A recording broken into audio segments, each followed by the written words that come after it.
যেই মুহূর্তে শিব ব্রহ্মার পঞ্চম মাথা কেটে দিয়েছিলেন সেই মুহূর্তেই ব্রহ্মাণ্ড প্রথমবার সত্য আর অসত্যের পার্থক্য শিখেছিল। কারণ এই ঘটনা শুধু দেবতাদের একটা বিবাদ ছিল না, এটা ছিল সেই মুহূর্ত যখন স্বয়ং মহাদেব অহংকারের বিনাশ করেছিলেন। এই কাহিনীর সূচনা এক ভয়ঙ্কর বিতর্ক দিয়ে। ব্রহ্মা ও বিষ্ণুর মধ্যে প্রশ্ন উঠল, কে শ্রেষ্ঠ? ব্রহ্মা বলেন, আমি সৃষ্টির জন্মদাতা।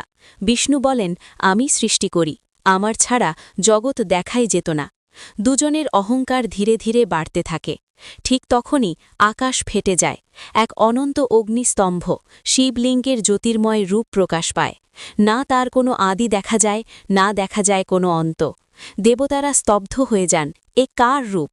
বিষ্ণু ছিলেন বিনয়ী, তিনি নিচের দিকে যাত্রা করেন এবং হাজার হাজার বছর ধরে খুঁজতে থাকেন, কিন্তু কোনো শেষ পান না। তিনি ফিরে এসে বলেন, হে মহাদেব, আমি